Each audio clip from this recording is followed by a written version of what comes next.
ও গুলটে মামা, গুলটে মামা, কেসটা কি রে? ধ্যানে বসলো কেন গুলটে মামা? ও গুলটে মামা গো, বলো বৎস, কি চাও? যা কেলো, তোমার আবার কি হলো গো? আমাকে বাদশা বলছো? ওরে গলতপুরের পাপি পাঁচু, ভুলে গেলে আজ রাতেই মা দুর্গা স্বর্গ হইতে পৃথিবীতে আসিবার জন্য পেলেনে উঠিবেন। হ্যাঁ তো, আজ রাত পোহালেই তো মহালয়া। বাবা তো খুব ব্যস্ত, আমি জানবো না? আমিও তাই ধ্যানের মাধ্যমে মার সঙ্গে কন্ট্যাক্টিং করবার চেষ্টা করছিলাম, বুঝেছিস? ভোর হলেই সবার বাড়িতে রেডিওতে মহালয়া বাজে। দূর, আমরা তো শুনতেই পাই না। আমাদের রেডিওটা তো সেই কবেই খারাপ হয়ে গেছে, বাবা আর ঠিকই করছে না। অত দুঃখ পাস না, তোদের মহালয়া আমি শুনিয়ে দেবো। তুমি চণ্ডীপাঠ করতে জানো গুলটে মামা? হোয়াট? এখানে আবার ভেন্ডির বাবা চণ্ডী উকিল এলো কোত্থেকে? আরে না, মহালয় তো রেডিওতে চণ্ডীপাঠ হয়, চণ্ডী উকিল না। ইয়ে মানে আমি অবশ্য অন্য পাঠ করি। তুমি তাহলে কি পাঠ করো? চণ্ডী মণ্ডপ পাঠ। হ্যাঁ রে গলতপুরের ক্যালটাবুলাস বলদের দল, তোরা অর্ধেকটা জানিস, পুরোটা হলো চণ্ডী মণ্ডপ। মণ্ডপ মানে মানে মহালয়া। গভীর ব্যাপার, সকলে সব বুঝবে না। জয় গুরু। তাহলে তোমার চণ্ডী মণ্ডপ পাঠটা রেডিওতে শোনায় না কেন? ওরে গলতপুরের ভণ্ড বলদ ভেন্ডি, ব্যাংল্যান্ডের রেডিওতে আমার মহালয়া বাজে, বুঝেছিস? আমি অনেকগুলো বছর ওই ব্যাংল্যান্ড দ্বীপে কাটিয়েছি রে। ওখানে একবার পুজোর সময় কি করব মনটা বড় হু হু করছিল, দিলুম মহালয়া স্টার্ট করে। জয় গুরু গুলটে মামা। তারপর আমার দেখা দেখি এখানেও শুরু হলো, তাও বাংলায়, আর ওখানে আমি ব্যাংল্যান্ডিয়ান ভাষায় করতাম। ঠিক আছে, এবার না হয় তোমার মহালয়াই শুনবো গুলটে মামা। হ্যাঁ, ভোরবেলা উঠে তোমার বাড়ি চলে যাবো। ইয়ে মানে সেটা তো এখানে হবে না। কেন? আমার বাড়িতে তো চণ্ডী মণ্ডপই নেই। তার থেকে বরং চল আমিও এবার এখানকার মহালয়া শুনি, দেখি আমারটা শুনে শুনে কেমন বলছে। বলছি তো রেডিও নেই আমাদের। জোগাড় কর। কে দেবে? আজ গলতপুরের প্রায় সবাই রেডিওতে মহালয়া শুনবে। ঝোলা গোবিন্দ মনে হয় শুনবে না, বুঝেছিস? ও তো ঝোলা গুড় ছাড়া কিছুই বোঝে না। চল দেখি ঝোলার দোকানে যাই। হ্যাঁ হ্যাঁ, চলো চলো। উল্টে মামা।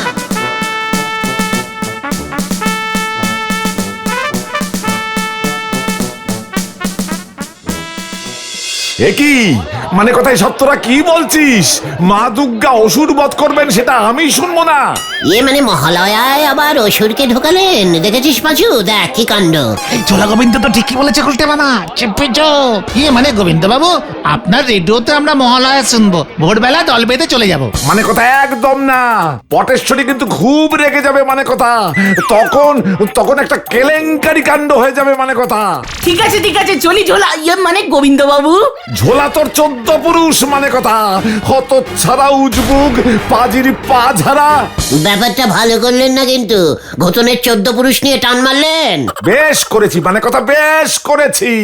মহালয়ায় 14 পুরুষ কেন, 48 পুরুষ নিয়ে টান মারলেও কোনো দোষ নেই। মানে কথা আমাকে শাসানো। আমি এক্ষুনি হরিবোল দারোগাকে খবর পাঠাচ্ছি, দাঁড়া। থাক গোবিন্দ বাবু, আমরা যাচ্ছি। এই গুলটে মামা, চলো চলো চলো। হ্যাঁ, পাঁচু নেহাত জোর করলো বলে চলে গেলাম। চলে আয় পাঁচু। একটা রেডিও, সেটাও তোরা জোগাড় করতে পারলি না, অপদার্থ। দেখলে তো কেউ দিতে চাইছে না। নন্দ কাকু, নিমাইদা, গজু বাবু সবার বাড়িতেই তো গেলাম। আমাদের গলতপুরে একটা রেডিও আছে, জানতাম না তো। জানলে কি করতে? এখানকার রেডিওতেই আমি মহালয়া করতাম। চলো তো নরদার দোকানে গিয়ে নরদাকে বলি। হ্যাঁ হ্যাঁ, শেষ চেষ্টা। নরার রেডিওতেই আমরা মহালয়া শুনবো। আপনার মহালয়া শুনি নাম নেই গুলটি বাবু, আপনার ওই নন্দ ভণ্ড মাথায় কিছু ঢুকবে নে। নরা, পাঁচু, নরাকে সাবধান করে দে বলে দিলাম, নয়তো আমি ওকে আমার স্পেশাল প্লেনিংটা দেব না। শান্তি শান্তি গুলটে মামা, নরদা তো তোমার ব্যাপারটা সবটা জানে না। আপনি কি প্ল্যানিং করেছেন শুনি? দেখ নরা, আজ ভোরে তোর বাড়ি থেকে রেডিওটা এনে এখানে ঝোলাবি। আমরা গলতপুরের সবাইকে বলে আসছি, নরার দোকানে মহালয়ার অনুষ্ঠান শুনলে ভোরবেলার গরম চা ফ্রি। প্রথম কথা, লোকজন সবাই নিজের বাড়িতেই রেডিওতে শুয়ে শুয়ে মহালয়া শুনবি, এখানে ফ্রিতে চা খেতে কেউ আসবে না। আর দ্বিতীয় কথা, আমাদের গলতপুরে বেশিরভাগ লোকজন ফ্রিতে খেতে ভালোবাসে, পরের দিন থেকে আর কেউ আসবে না। দেখ নোরা, তাও তো আমি ধারে খাই, ফ্রিতে না। বাকিরা চা খায়ও না, পয়সাও দেয় না, আর আপনি চা খেয়ে তারপরেও পয়সা দেন না। এই যা পার্থক্য। নোরা, তোমরা যদি এ কথায় কথায় এত গরম হয়ে যাও তাহলে কি করে হবে বলো তো? ঠিক, ওসব ছাড়ো তো নরদা। তুমি রেডিওটা এখানে ভরে নিয়ে আসবে কিনা বলো। আর তারপর বাড়ি ফিরে আমার বউয়ের মহালয়া কি আপনারা শুনবেন? তার মানে তুই রেডিও আনবি না? বলছি তো না, ও রেডিও আমারে বেতে শ্বশুর বাড়ি থেকে দিয়েছিল, তাই ওই রেডিওর মালিক আমার বউ। সে আমারে ঠিক মতো মহালয়া শুনতে দেয় কিনা সন্দেহ আছে। তার যখন ঘুম ভাঙবে তখন থেকে মহালয়া শুরু হবে আমার বাড়িতে। তাহলে তো কেস গন্ডগোল। চল এখান থেকে, এইসব ক্যালটাবুলার জায়গায় আমি থাকি না। আয় বলছি। আসি নরদা। আমার তেল দে উনি মাছ ভাজবেন, হরি বল। আমরা যদি মহালয়া শুনতে না পারি তবে কাউকে শুনতে দেব না। কিভাবে? সেটা তুমি পারবে না গুলটে মামা। তাহলে বাদ পারবো। পাঁচু, মহালয়াটা এখানে কে পড়ে রে? এই মরেছে, নামটা তো ভুলে গেছি। কেন গো? ওনাকে আমি রেডিও স্টেশনে যেতেই দেব না। কোথায় থাকেন উনি জানিস? জয় গুরু। কেউ কি গিয়ে পড়ে নাকি? রেডিও স্টেশনে মনে হয় মহালয়ার রেকর্ড বাজায়। তাই? তাহলে আমি রেডিও স্টেশনের কারেন্টের তার কেটে দেব, তাহলে রেকর্ডও বাজাতে পারবে না। রেডিও স্টেশন কোথায় তুমি চেনো? কেন, তোরা চিনিস না? ব্যাংল্যান্ডে আমি তো বাড়ি থেকেই মাইকে পড়তাম। না না, আমরা চিনি না, তবে শুনেছি শহরে। তাহলে চল এক্ষুনি। না বাবা, আমি যাবো না। আমিও না। তাছাড়া শহরে যেতে যেতেই কাল সকাল হয়ে যাবে। তার মানে তোরা যাবি না? ঠিক আছে, যা করার আমিই করব। কাল এই গলতপুরে মহালয়া শোনা বন্ধ আমি করবই, এই তোদের বলে গেলুম। যা বাবা। কি জানি এবার কি হয়।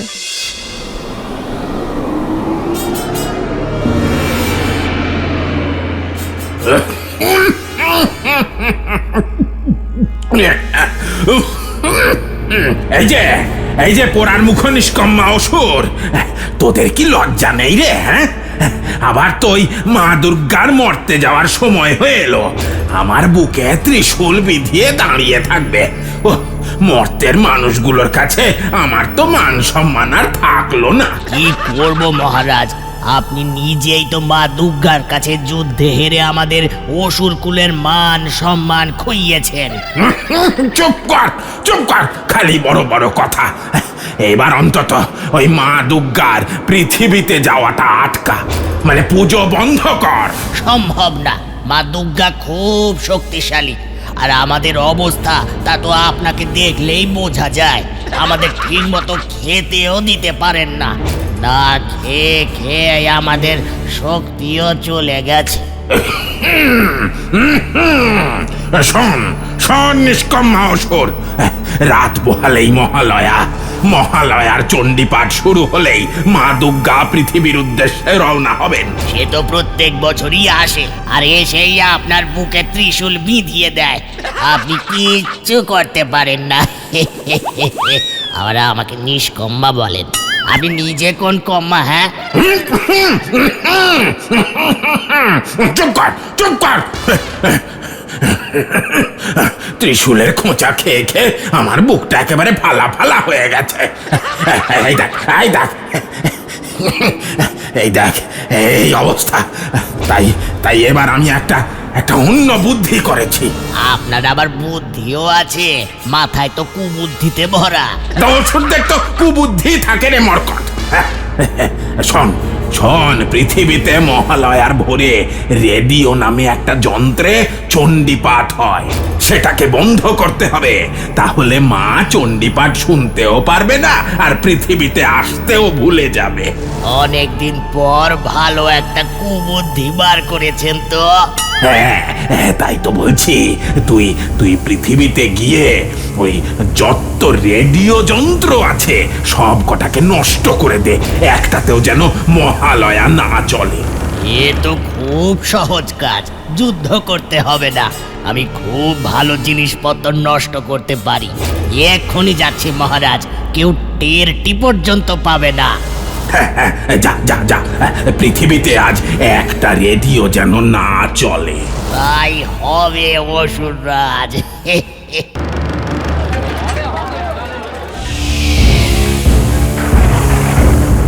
এই জায়গা থেকেই শুরু করি, দেখি মানুষগুলো কি করে এবার।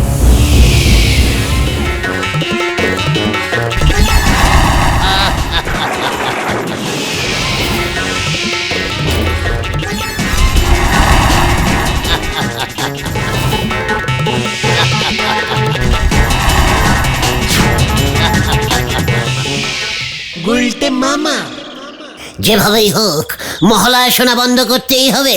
আমরা যদি মহালয়া শুনতে না পারি তাহলে কেউ মহালয়া শুনতে পারবে না। এ কি রে, এই মানুষটার বাড়িতে রেডিও এই, নেই? কে রে? কে কে কথা বললো? আমি অসুর রে, তোর বাড়িতে রেডিও নেই? না, নেই। ঠিক আছে, খুব ভালো, আমি তাহলে গেলাম। এ কি, আমি কার সঙ্গে কথা বলছিলাম? হ্যাঁ, আমি অসুর। ওরে বাবা গো, ঘরে অজুর ভূত ঢুকেছে। ও বাবা গো, ও পিসিমা।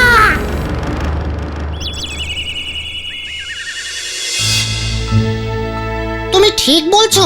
অসুর ঢুকে তোমার ঘরে রেডিও খুঁজছিল? হ্যাঁ রে, ক্যালটা বুলাসের দল, আমি নিজের কানে শুনেছি। না না না, ও তোমার মনের ভুল। আসলে মহালয়া শোনার জন্য তোমার মনটা খুব আনচান আনচান করছে তো। আমার কান তো আর কাঞ্চান কাঞ্চান করছে না, আমি নিজের কানে শুনেছি। সর্বনাশ হয়েছে গুলটে মামা, সর্বনাশ হয়ে গেছে, সব সর্বনাশ হয়ে গেছে। ওই দেখ, আবার সর্বনাশী খবর এনেছে গোতনটা। কি হয়েছে রে ঘোতন? আমাদের গলতপুরে সবার রেডিও নষ্ট হয়ে গেছে। কি বলছিস কি? তোকে কে বললো? কে আবার বলবে? সবাই রেডিও সারাই করতে ছুটছে, কারো রেডিওই ঠিক হচ্ছে না। এটা রেডিও ভূতের কীর্তি রে। আমি তাহলে ঠিকই শুনেছি, ভূতটা আমার ঘরে তাই রেডিও খুঁজছিল। আমাদের বাড়িতেও কেউ একটা ঢুকে সব লন্ডভন্ড করে গেছে।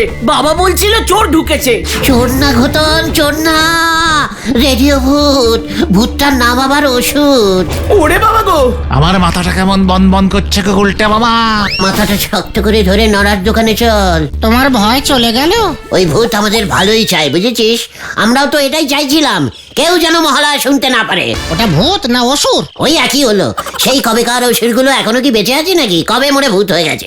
চল দেখি নড়ার দোকানে। আমার মাথায় একটা অন্যরকম প্ল্যানিং এসছে। কি জানি এসব কি হচ্ছে।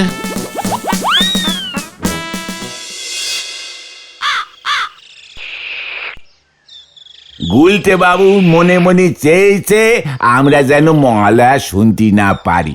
মুখ ফুটে হয়তো তোমাদের সে কথা বলিছে কি বলেনি, অমনি এই গলতপুরের সবার রেডিও একসঙ্গে খারাপ হয়ে গেল গো। কি সাংঘাতিক মুখ বলো দিগিনি। এ মুখ যে সে মুখ নয়, একেরে বিষাক্ত শামুক। নড়া, খুব খারাপ হয়ে যাবে বলে দিলাম।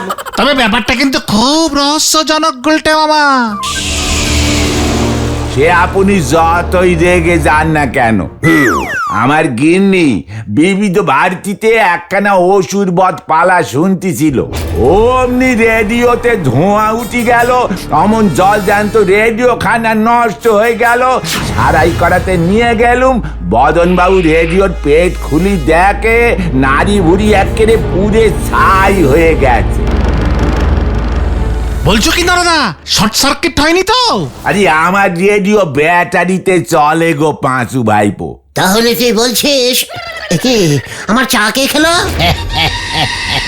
কে আবার খাবে?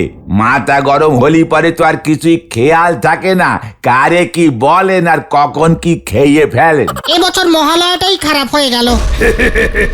তোমার প্ল্যানিংটা বলো তো গুলটে মামা। এবার আমি মহালয়া করব। মাথাটা দেখতেছি পুরোটাই গেছে।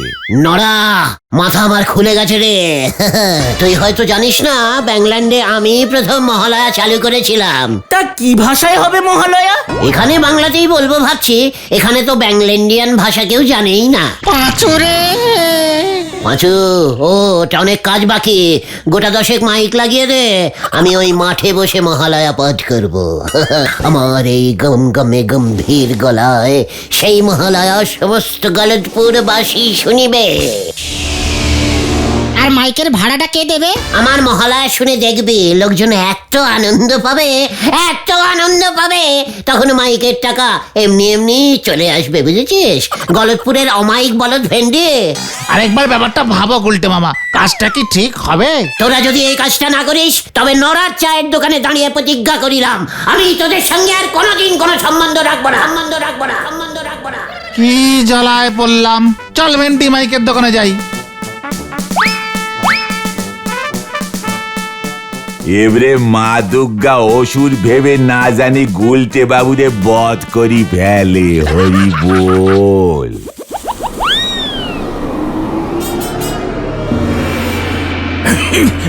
পোড়ার মুখ মরকট নিষ্কম্মা, অসুর কোলের কলঙ্ক তুই। ওই লোকটাকে ছেড়ে তুই চলে এলি? রাজামশাই, মনে হলো লোকটা একটু লন্ড ভন্ড আছে। ওইসব মহালয়া টহালয়া করা ওর কম না, চিন্তা করবেন না। না, চিন্তা করব না। তারপর যদি ওর মহালয়া শুনে মা দুর্গা পৃথিবীতে চলে আসে তখন কি হবে? ত্রিশূলের খোঁচা তো আর তুই খাস না। এই যা তুই এক্ষুনি যা, যেভাবেই হোক ওর মহালয়া বন্ধ কর, নয়তো আমি তোর বুকে ত্রিশূল বেঁধাবো। কি মুশকিলে পড়লাম রে বাবা। ঠিক আছে, যাচ্ছি। কটা মাইক সেট করেছিস? এই করি 25টা। ছোলা গোবিন্দ, হেড স্যার, বলাই ডাক্তার, সব্বার বাড়ির মুখ করে সেট করেছিস তো? হ্যাঁ হ্যাঁ। Hello hello hello, mic testing. Hello 1 2 3 4 5 6। Hello, শুনুন বন্ধুগণ, আজকে আমাদের গুলটে মামা ভোরবেলায় মহালয়া পাঠ করিয়া শুনাইবে। চিন্তা করিবেন না, শুনুন। ভোরবেলা না, রাত 12টা থেকেই শুরু করে দেব। ভোরবেলা যদি না উঠতে পারি কোনো রিস্কিং নেওয়া যাবে না। রাত 12টায় মহালয়া? হ্যাঁ। Hello, mic testing. ভোরবেলায় না, রাত 12টায় মহালয়া হবে বন্ধুগণ।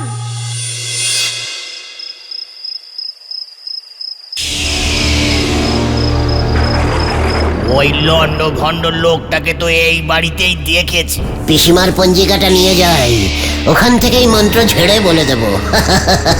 কেউ কিছু বুঝতেই পারবে না। মন্ত্র ঝাড়াচ্ছি তোকে, দেখ এবার মজা।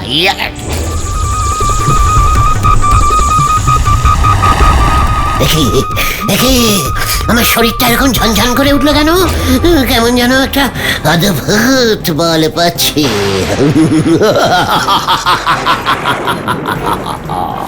গুলটে মামা, শুরু করো। 12টা বেজে গেছে? পুরো 12 বেজে গেছে, এবার জানি না কি হয়। তাহলে শুরু করি, বল। হ্যাঁ, শুরু করো। হ্যালো, মহালয়া শুরু করছি। নমস্কার, শ্রী গুলটে চরণ গুহর মহালয়া। ওং নমো।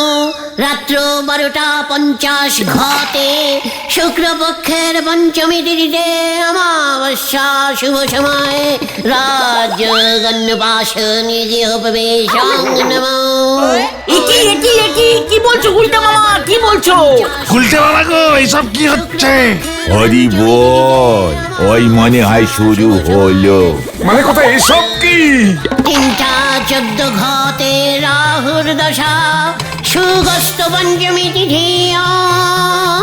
কি কাণ্ড, রাহুর দশা লেগেছে এখানে, কি কাণ্ড!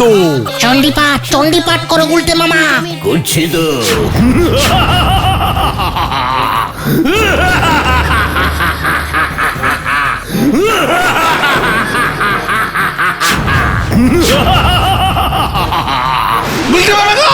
গুলটে মামার কি হলো রে? আমি অসুর। পাচুদা পালাও, গুলটে মামাকে অসুরে ধরেছে। ওই দেখ,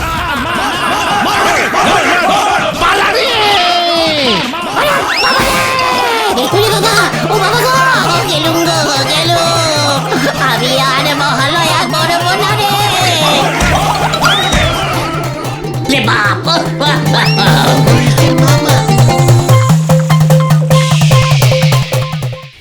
ওরিয়া বাবা গো, কি লন্ড ভন্ড লোকের শরীরে ঢুকেছিলাম রাজামশাই। এমন উল্টো পাল্টা মহালয়া পড়েছে, লোকজন আমাকে শুদ্ধ ঠেঙিয়ে দিয়েছে। বাপ রে বাপ। খুব ভালো করেছে। এবার বোঝো, মা দুর্গা যখন আমাকে ঠেঙায় তখন আমার কেমন লাগে। ঠ্যাঙানির চোটে আমার সব শক্তি চলে গেছে। এবার মনে হয় ওই রেডিওর যন্ত্রগুলো আবার ঠিক হয়ে যাবে।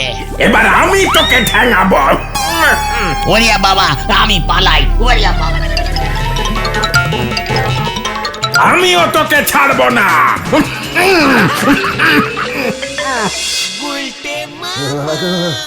ওরে বাবা, ও বাবা গো, এসব কেমন করে হলো রে? আমি তো বুঝতেই পারছি না। আমি তো হাসিনি, আমি মোটেই হাসিনি।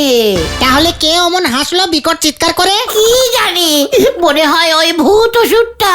খবর আছে, খবর আছে, খবর আছে, খবর আছে, খবর আছে। কি খবর? সবার রেডিওগুলো হঠাৎ করে ঠিক হয়ে গেছে। ভারী অদ্ভুত কাণ্ড তো। এই মাত্র বলে গেল কোনো দাদা, বললো সবই নাকি দুর্গা মায়ের আশীর্বাদ। হবে হয়তো। আমি আর মহালয়ার চণ্ডী পাঠ করবো না রে ভাইটুগন। তাহলে তুমি কি করবে? জুতো সেলাই করবো।